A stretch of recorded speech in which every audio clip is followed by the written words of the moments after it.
Hi hello and welcome to Anamika story one.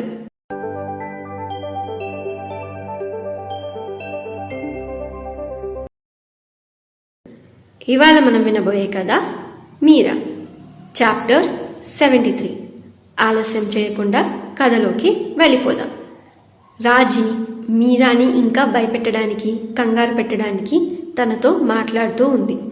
ఈ అత్త దగ్గరికి రా మీరా, ఎప్పుడు వచ్చినా నువ్వు ఆ గదిలోనే ఉండేదానివి. ఇప్పుడు ఇలా బయట నిన్ను చూస్తూ ఉంటే నాకు ఎంత సంతోషంగా ఉందో తెలుసా. ఇలా రా, వచ్చి నాతో మాట్లాడు. చూడు, మీ బావ కూడా వచ్చాడు ఈసారి, వచ్చి పలకరించు అని కావాలని మీరాని కంగారు పెట్టడానికి అలా అంటూ ఉంది. రాజీ ముందు కూడా చాలాసార్లు ఇలాగే చేసింది. తర్వాత పలకరిస్తుంది, కానీ ముందు వెళ్ళి మీ సామాన్లు గదిలో పెట్టుకోండి, అలాగే కాలు చేతులు కడుక్కొని వస్తే భోజనం చేద్దాం, నాకు ఆకలిగా ఉంది అంటూ అంది సూరమ్మత్త. అదేంటత్తయ్య, మీరాని కలవకుండా ఎలా ఉంటారు అని అంది రాజీ. తన పెళ్లి వరకు ఇక్కడే ఉండేది కదమ్మా, అప్పుడు కలుసుకో. పైగా అత్తవి అంటే మేనత్తవి, నువ్వే కదా అన్నీ చూసుకోవాల్సింది అని తన భాషలోనే చెప్పింది సూరమ్మత్త. మీరా అలా కొంచెం భయపడ్డం చూసి, అవును రాజీ, మీరా నీతో తర్వాత మాట్లాడుతుంది, ఇప్పుడు వెళ్ళు, కొంచెం సేద తీరండి, ప్రయాణం చేసి అలసిపోయి ఉంటాం అంటూ రాజారావు గారు కూడా అన్నారు. నువ్వు చెప్తే అలాగే అన్నయ్య అంటూ ఏదో బుద్ధిమంతురాలాగా తల ఊపేసింది రాజీ. రఘు, ఈ సామాన్లు గదిలో పెట్టించు అని అన్నాడు చక్రి.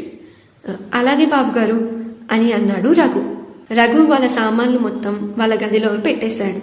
వాళ్ళు కూడా రఘు వెనకే వాళ్ళ గదిలోకి వచ్చేశారు. రోషన్ మీరానే చూస్తూ తన గది వరకు వచ్చాడు. రఘు అక్కడి నుంచి వెళ్ళిపోయాక రాజీ చాలా చిరాగ్గా బెడ్ మీద కూర్చుంది. దాని పిచ్చిని అడ్డు పెట్టుకొని ఈ పెళ్లిని చెడగొడదామనుకుంటే ఇక్కడ ఇంకేదో జరుగుతుంది. అసలు ఈ పిల్ల బయటికి ఎలా వచ్చింది? ఈ పెద్దావిడ కూడా ఇక్కడే ఉంది. ఆవిడ ఉండగా మీరాని తప్పుగా అన్నయ్య ముందు చూపించలేను. ఇప్పుడు ఏం చేయాలి అని మనసులోనే అనుకుంటూ ఉంది రాజీ. ఈ పిల్లేంటి మరీ ఇంత బాగుంది అని అనుకున్నాడు రోషన్. రోషన్ కళ్ళ ముందు లంగావోని వేసుకున్న మీరానే కనిపిస్తూ ఉంది.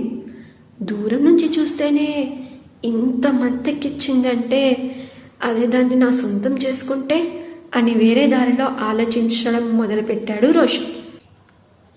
రఘు కిందికి వచ్చి సీతాలక్ష్మితో, అమ్మా అది అని ఏదో అంటూ ఆగిపోయాడు. ఏమైంది రఘు, ఏమైనా ఇబ్బందా అని అడిగింది సీతాలక్ష్మి. నాకేం ఇబ్బంది లేదమ్మా, కాకపోతే రాజీ అమ్మగారి మాటలు మళ్ళీ మీరా అమ్మని ఏం చేస్తాయేమో అని భయం వేస్తుందమ్మా అని అన్నాడు రఘు. నాకు అదే భయం వేస్తుందిరా అని అంది సీతాలక్ష్మి. ఏం భయపడకండి అత్తయ్య, మనందరం ఉన్నాం కదా, చూసుకుందాం. మీరాని ఆ రూమ్లో నుంచి బయటికి తీసుకొచ్చాం. ఇప్పుడు మళ్ళీ ఆ గదిలోకి వెళ్ళనివ్వకూడదు. రఘు, మంజు ఇక్కడే ఉంటే నీకు ఏమాత్రం అభ్యంతరం లేదు కదా అని ఒకవైపు అత్తకి ధైర్యం చెప్తూనే రఘుని అడిగింది వైదేహి. అయ్యో అలా ఏం లేదమ్మా, ఉండనివ్వండి అని అన్నాడు రఘు. నువ్వు కూడా ఇక్కడే ఉండు రఘు, నీ చెల్లికి కొంచెం ధైర్యంగా ఉంటుంది. మీరా పెళ్ళి అయ్యేంత వరకు ఇక్కడే ఉండండి అని అంది సీతాలక్ష్మి. అలాగే అమ్మా అంటూ అక్కడి నుంచి వెళ్ళిపోయాడు రఘు. ఇక్కడ రాజారావు గారి ఇంట్లో ఇదంతా నడుస్తూ ఉంటే అక్కడ బంగారాజు ఇంట్లో తన ముందు ఉన్న డైనింగ్ టేబుల్ మొత్తాన్ని ఎత్తిపడేసి, ఏంటి ఇల్లరికానికి ఒప్పుకున్నారా? వారం రోజుల్లో నిశ్చితార్థం కూడా చేస్తున్నారా? ఆ రాజారావుకి ఎంత ధైర్యం ఉంటే నాకు వ్యతిరేకంగా వెళ్ళి ఆ పిల్లకి పెళ్లి చేస్తాడు? నేను చేసుకోవాల్సిన పిల్లని ఇంకెవరికో ఇచ్చి చేస్తాడా? ఏమనుకుంటున్నాడు వాడు? అసలు నేనేం చెయ్యలేనని అనుకుంటున్నాడా? చెప్తా, ఏదో ఒకటి చేస్తా, ఈ పెళ్లి మాత్రం జరిగేది లేదు అని కోపంగా ఊగిపోతూ అన్నాడు బంగారాజు. కానీ అయ్యా అని ఈ వార్త తీసుకొచ్చిన వాడు బంగారాజు ముందు చేతులు కట్టుకొని నించోని అంటూ ఉంటే, ఏంట్రా అని కోపంగా ఉరిమి చూశాడు బంగారాజు. నిశ్చితార్థం పనులు మొదలు పెట్టేశారయ్యా, రేపు వాళ్ళు బట్టలు కొనుక్కోవడానికి సిటీకి వెళ్తున్నారంట అని తను విన్నది చెప్పాడు ఆ వ్యక్తి. మీరా కూడా వెళ్తుందా అని అడిగాడు బంగారాజు. అది తెలీదయ్యా, కానీ నాకు తెలిసినంత వరకు ఆ పిల్లని తీసుకెళ్లరు, ఎందుకంటే తను ఎక్కువగా బయటికి రాదు కదయ్యా అని తనకు తెలిసినంత వరకు చెప్పాడు ఆ వ్యక్తి. అది నిజమే, అయితే ఈ అవకాశాన్ని వదులుకునేదే లేదు. ఎలా అయినా సరే రేపు దానిని నా సొంతం చేసుకోవాలి.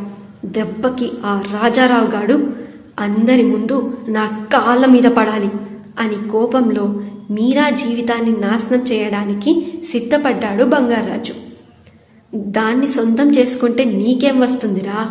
గుట్టు చప్పుడు కాకుండా పెళ్లి చేసినా చేస్తారు. అది పిచ్చిదిరా. దానికి తోడు ఇంకేదైనా అయితే ఇంకా ఎక్కువ కట్నం ఇచ్చి ఇల్లరికం తెచ్చుకుంటారు. నీకు మాత్రం ఇచ్చి పెళ్లి చెయ్యడు ఆ రాజారావు అంటూ అంది మేడ మీద నుంచి వస్తూ ఒక ఆవిడ. బంగారాజు మాటలు విని, మరేం చెయ్యమంటావత్తా? వాడి వల్ల నీ జీవితం నాశనమయ్యింది. మా నాన్న, మీ నాన్న ఈ లోకంలో లేరు. ఎవరి వల్ల? ఆ రాజారావు గాడి వల్ల. వాడి కూతురి పెళ్లి సంతోషంగా చేస్తూ ఉంటే నాకు మండిపోతుంది. వాడి వల్లే కదా నీ పెళ్లి ఆగిపోయింది. నువ్వు పెళ్లికి, నీ జీవితానికి దూరంగా అయిపోయింది.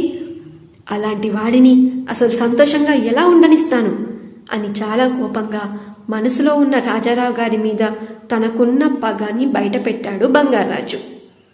అసలు అంతగా కోపం రావడానికి గతంలో ఏం జరిగిందంటారు? రాజారావు గారు అంతగా వాళ్ళ కుటుంబానికి ఏం చేశారు? తెలుసుకుందాం వచ్చే అప్డేట్స్లో. ఎక్కడో కాదు, మీ అనామిక స్టోరీ వరల్డ్ ఛానల్లో మీ అనామికతో ఈ స్టోరీ వింటూనే ఉండండి మీరా. ఈ స్టోరీ మీకు నచ్చితే ఈ వీడియోకి ఒక లైక్, అలాగే ఈ స్టోరీని మీ ఫ్రెండ్ సర్కిల్లో అలాగే ఫ్యామిలీకి షేర్ చేయండి. అండ్ అలాగే సబ్స్క్రైబ్ కూడా చేసుకోండి. ఈ స్టోరీని మీరు పూర్తిగా చదవాలి అనుకుంటే డిస్క్రిప్షన్లో లింక్ ఉంది.